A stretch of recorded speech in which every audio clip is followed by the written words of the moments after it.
Bonjour les enfants, c'est papa. Ce message de lundi, il est pour tous les maîtres chanteurs.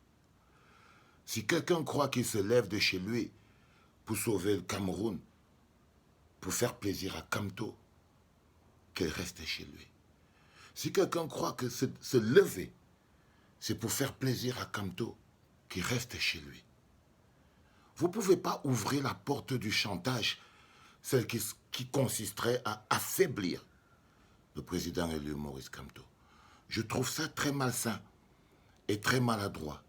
Laissez les fous de Kamto tranquilles. Laissez les talibans de Kamto tranquilles. En plus de 15 ans de lutte, je ne me suis jamais battu contre le régime Biya, Paul Pillard. Je ne me suis jamais battu contre un homme. Je me suis battu contre l'homme-lion.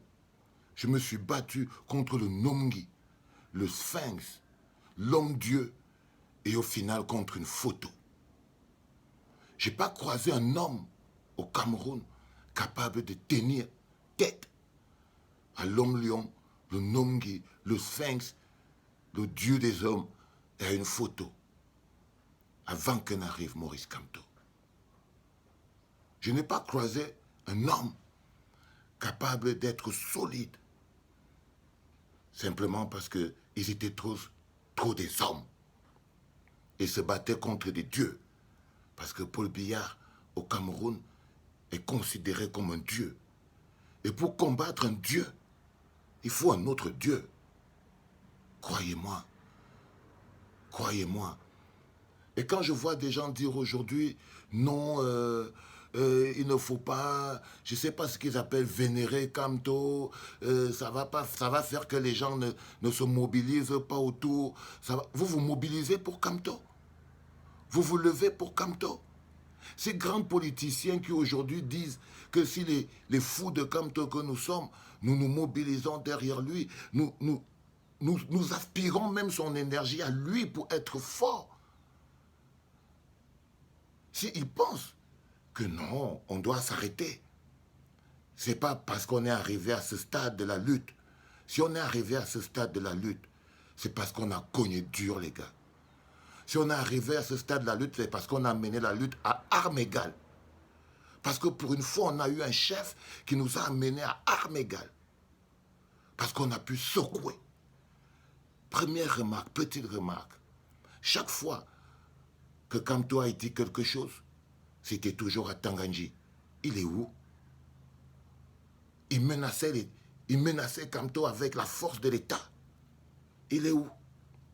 Aujourd'hui, vous ne vous demandez pas pourquoi c'est que c'est Fama Ndongo qui vient signer en mode RDPC.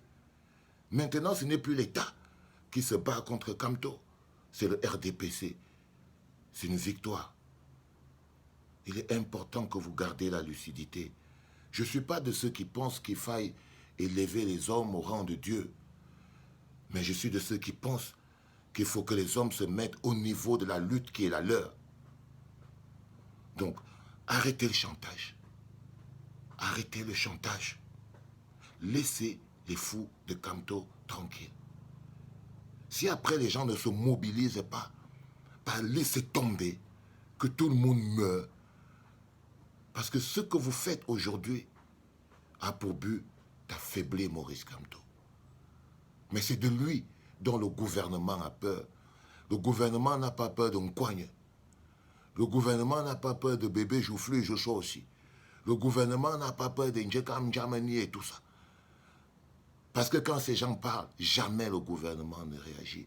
La seule personne qui fait peur au gouvernement camerounais, c'est Maurice Kamto. Parce qu'il représente le peuple. Parce qu'ils sentent et voient avec la force qu'il a cette légitimité. Et ils essayent de vous faire douter. Ils essayent de vous démobiliser. Et vous tombez dans ce piège.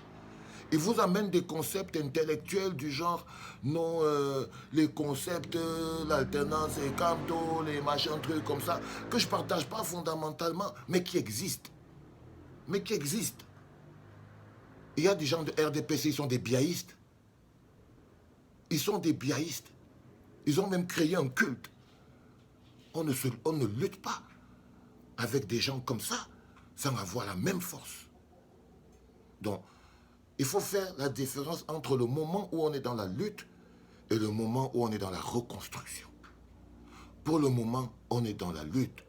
Notre champion, celui qui fait le bras de fer à notre place, qui porte notre souffrance, c'est le président élu Maurice Kamto.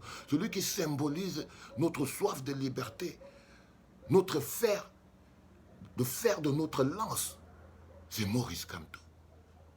Et si aujourd'hui, on n'arrive pas à en être fier, parce qu'il y a des ouvriers de la 11e heure, intellectuels, qui viennent d'arriver et qui estiment que nous sommes des fous. Nous sommes des va-je-va. Mais c'est parce que nous sommes des fous et que nous sommes des va-je-va que nous sommes arrivés jusqu'ici. C'est pour ça que la mamie de Condra est en train de cuire en ce moment à Yaoundé. Et ça va cuire que vous vous mobilisiez ou pas. Ce n'est qu'une question de temps. Papa vous trouve manipulable et papa trouve que vous essayez de manipuler la résistance. Vous essayez de l'affaiblir. Parce que nous ne sommes pas à l'église. Non, nous ne sommes même pas dans une démocratie. Nous sommes des résistants contre une dictature. Il est important que je vous le dise ce matin. Laissez les fous de Kamto tranquilles. Je vous en prie. C'était papa pour lundi.